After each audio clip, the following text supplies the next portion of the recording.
Hey, this is Michael, and what I'd like to offer you is a set of practices of what I'm calling generational listening, and that's a transformational process where we access our ancestral lineages in various ways through a deeper listening to be able to see how we've been shaped by factors in our lineage, in our heritages, in our cultures that have come before us and exist in the background.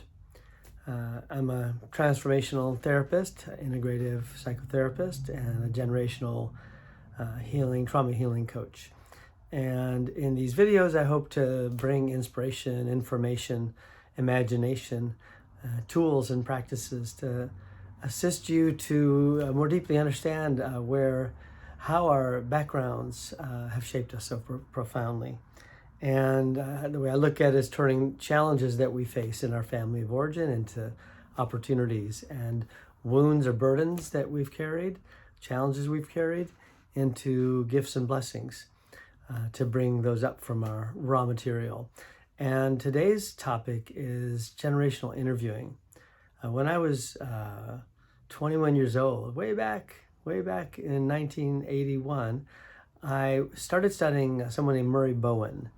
And he was a family systems therapist, researcher, theoretician, and he developed some work called intergenerational interviewing.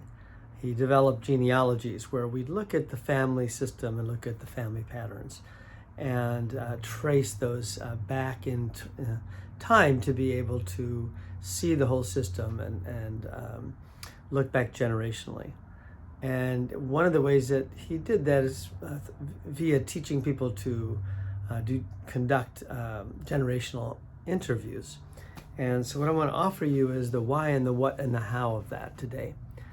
And this will be a series of teachings of how we can go back to our parents, if they're still alive, our grandparents or our great aunts and uncles, and ask them questions about their histories so that we can understand 3 generations back. Like, I really do believe that if we don't understand someone in 3 generations of them, we don't know someone's grandparents, how do we know them? And so much has shaped our parents, and we look at our parents, our parent issues, our dad issues, our mom issues, but really that all comes from generations back, from lands we came from, migrational patterns, splits in families, accomplishments in families, and stories and beliefs and values that have been passed down. So there are many reasons to widen the context in our understanding of what's shaped us and what the benefits can be in terms of developing more compassion and more forgiveness and more understanding and more of a sense of belonging. People are often struggling with their parents when, if we look back at their grandparents, there's so much more information as to what's shaped them. And so we can bring more love and compassion backwards in time and forwards in time, and to realize more of where we come from. Yeah. So the interviewing process can be very, very useful in many ways to develop further connection with those whom we're interviewing, and we're really honoring them and asking them to share about their own histories, their own past. And some people don't want to do that. So you may say, oh, my dad doesn't want to, or my mom, she doesn't. She pushes away the questions. And that's possible. There are ways to kind of go around that. So how I see that is kind of like an end around, where you don't go direct. You don't say, hey, Mom, like, my childhood was awful. Why did you parent me so badly? You go, hey, Mom, tell me about your grandparents. What do you remember in the stories that they told? What were you told about them? Where did they come from? What was their connection to Poland or Greece or wherever they came from? And so you're really serving them by asking them. You're inviting them to share. And again, by going back several generations, a lot more information can come in from wider context, from a broader peripheral information that's available, but it's accessible not always directly from their stories that they might tell. It isn't so much linear. It's more that it's in their bodies, it's in their deep memories. Like older people, when we age, remember those deeper primal memories and stories, and it can spark those memories as well, and also feel so good to them that they're sharing those stories. And the purpose also is in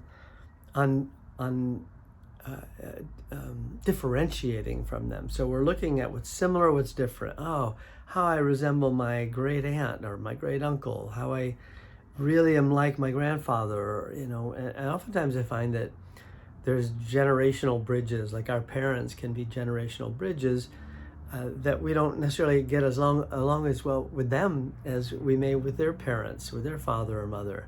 And commonly I find a grandparent is a real significant person in someone's life. So to know ourselves, to know each other, and to have that wider perspective, I really recommend this intergenerational interviewing. So how to set that up? I will be providing also some guidelines. You can press the subscribe button and I will have a list of guidelines, and please do subscribe to this YouTube channel. And also please make comments, leave your comments respectfully, please, but also with curiosity and with sharing of your own stories.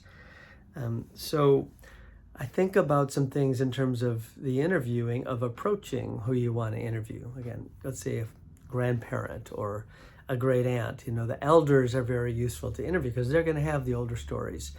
And interview the sooner the better, because the elders, they grow older, they die. And some people are very regretful that they haven't asked those questions. So I encourage you to do that sooner than later. So you set it up. You can set it up in an informal way or a formal way. You can say, hey, Grandpa, I want to just ask you some questions about your background. If you have a grandfather and you can ask about their grandparents, you've got 5 generations of information. So if they're more blocked, let's say a mom doesn't want to talk about her own childhood, maybe there was trauma and abuse there, right? Say, Mom, tell me about your grandparents or your great-grandparents. And that'll make it less pressureful. And you can say, Mom, I'd love to, or Dad, I'd love to record this for posterity, for my kids or my grandkids. And they may feel, again, very honored by your asking. They have secrets. Well, everyone has secrets, and that's part of the process here, is uncovering secrets and new information. But in order to not be threatening, it can be helpful to go a little indirect. You can go a little casual, hey, how about we have a conversation? Or you can set it up more formally. Set up a time. You might like to record them, see if they're open to that. And so that's the basic idea. And then as far as the kind of questions you ask, again, you can ask questions about the lands they came from. What were the migrations? Who migrated when? When was Grandpa born? What was the occupations that they had back then? What was the culture like? What were the beliefs like? Were they religious, not religious? Right? Was there alcoholism? Were there traumas? Were there divorces? You find out, and you can draw it out in terms of a genealogy, which you can chart as well. And there's plenty of online access to genealogies and how to draw these out. But I think the fundamental is really getting as much information as you can about the different characters that they remember, or the couples they remember, or funny stories, or what were the rituals they followed? What were the songs they sang? Did they dance? What was their art form? So all different kinds of questions like that. So I think I'll complete this for now. And please do ask any questions, make any comments. Please hit the subscribe button. If you're watching this on YouTube, share the channel. And again, I'll send you, put a link here for you to have further information on this, on a step-by-step, a set of guidelines for interviewing. Okay, thanks so much for your attention. Again, this work is called Generational Listening, And much of it is really about transparency with each other and being more honest and open so that we can be more authentic in who we are. And I do really find that the more we understand of our background, heritages, and context, the more transparent we can be, and the more we can have a sense of belonging. So again, Michael Gelbart, and thanks for checking in. You can also find my website, intimacyperspectives.com, and I offer circles called generational listening circles. So thanks for listening.